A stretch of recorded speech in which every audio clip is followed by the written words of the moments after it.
നിങ്ങളുടെ favourite shows ഇനി ഒരിക്കലും മിസ്സാവില്ല. ഇപ്പോൾ C5 കാണും നിങ്ങളുടെ ഫേവറേറ്റ് ഷോ തികച്ചും സൗജന്യമായി. എന്തായാലും ഒരു കാര്യം ഉറപ്പാ, കക്ഷി വലിയ സീരിയസാ. ഞാനൊരു ചോക്ലേറ്റ് വെച്ച് നീട്ടിയിട്ട് മൈൻഡ് ചെയ്തില്ല. നമ്മുടെ അച്ചുമാമൻ ഗഹനമായ എന്തോ ചിന്തയില്ല. കളിയാക്കിയത് മതി. വാ, എന്താന്ന് ചോദിക്കാം നമുക്ക്.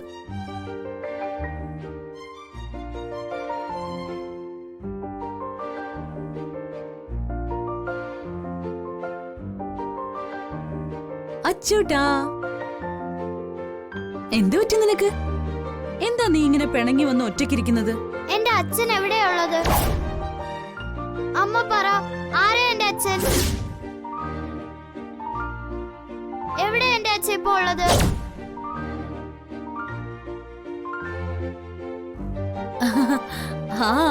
അതോ, അത് മോന്റെ അച്ഛനുണ്ട്. വരൂ ഉടനെ. വെറുതെ ഉണ്ടെന്ന് പറഞ്ഞാ പോരാ, എവിടെയുണ്ട്? എന്താ എന്റെ അച്ഛന്റെ ജോലി? എന്റെ അച്ഛന്റെ പേരെന്താ? അത് പറ. മോന്റെ അച്ഛൻ മോന്റെ അച്ഛനെ വലിയൊരു നേവി ഓഫീസറാ. വലിയ കപ്പലും മുങ്ങിക്കപ്പലും ഒക്കെ ഓടിക്കുന്ന ഒരു പട്ടാള ഓഫീസർ. എന്നിട്ട് ഇതുവരെ ഞാൻ കണ്ടിട്ടില്ലല്ലോ അച്ഛനെ. എന്നെ അമ്മയും കാണാൻ അച്ഛൻ ഇതുവരെ വരാത്ത കാരണം എന്താ? നീ കുഞ്ഞായിരുന്നപ്പോ വന്നിട്ടുണ്ടടാ, നിനക്ക് ഓർമ്മയില്ലാത്തതുകൊണ്ടാ. ഞാനിപ്പോ കുഞ്ഞല്ലല്ലോ, വലുതായില്ലേ. എന്നിട്ട് പിന്നീട് വരാത്ത എന്താന്നാ ഞാൻ ചോദിച്ചേ. അങ്ങനെ എപ്പോഴെപ്പോഴും വരാൻ പറ്റുന്ന ജോലി അല്ല മോന്റെ അച്ഛന്. വലിയ ഓഫീസറാവുമ്പോ വലിയ വലിയ ചുമതലകൾ കാണും, പ്രത്യേകിച്ചും പട്ടാള ഓഫീസർമാർക്ക്. അതുകൊണ്ട് വിചാരിക്കുന്ന സമയത്തൊന്നും അങ്ങനെ ലീവ് കിട്ടില്ല.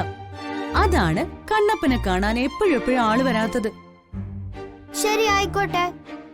വരാൻ ലീവില്ലെങ്കിൽ വരണ്ട. പക്ഷെ സംസാരിക്കാലോ. അമ്മ അച്ഛനെ ഫോണിൽ വിളിച്ച ഇപ്പൊ തന്നെ സംസാരിക്കട്ടെ ഞാൻ. അയ്യോ, അത് പറ്റില്ല മോനെ. വലിയ പട്ടാള ഓഫീസർമാരെ ഒന്നും അങ്ങനെ ഫോണിൽ വിളിക്കാൻ പറ്റില്ല. മോൻ നന്നായി പഠിച്ചാ മതി, അച്ഛനെ പോലെ വലിയ ഓഫീസർ ആവാൻ പറ്റും. അപ്പൊ പിന്നെ എന്നും കാണാലോ. എന്താ, അതുപോരെ മോന്? ശരി.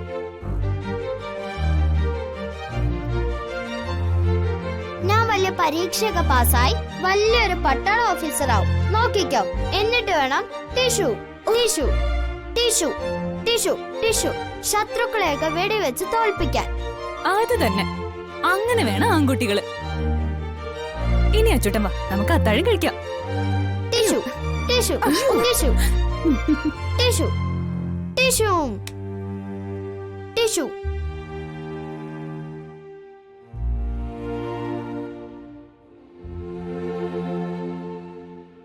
വേറെ എന്ത് ചോദിച്ചാലും വാങ്ങിക്കൊടുക്കാമായിരുന്നു. ഈ അച്ഛനെ ഞാൻ ഇനി എവിടെ പോയി ഉണ്ടാക്കും? ആകെ പെട്ട മട്ടാണല്ലോ എന്റെ ഈശ്വര. ആ കല്യാണ വീട്ടിൽ വന്ന ആരോ കൊളുത്തി വിട്ടതാണെന്ന് തോന്നുന്നു വല്യേച്ചി. ആരായിരിക്കുമെന്നാ എനിക്ക് മനസ്സിലാവാത്തത്. ആരായാലും അച്ഛന്റെ മനസ്സിൽ അയാളെ കുത്തിക്കയറ്റിയിരിക്കുന്നത് വിഷമാണ്. മാരകമായ കാളകൂട വിഷം. അതിനെ അച്ഛന്റെ സ്വഭാവത്തിൽ എന്തൊക്കെ മാറ്റം വരുത്തുമെന്ന എന്റെ പേടി. എന്നാലും ആരായിരിക്കും അത്? നിനക്കാരെങ്കിലും ഊഹിച്ച് പറയാൻ പറ്റുമോ?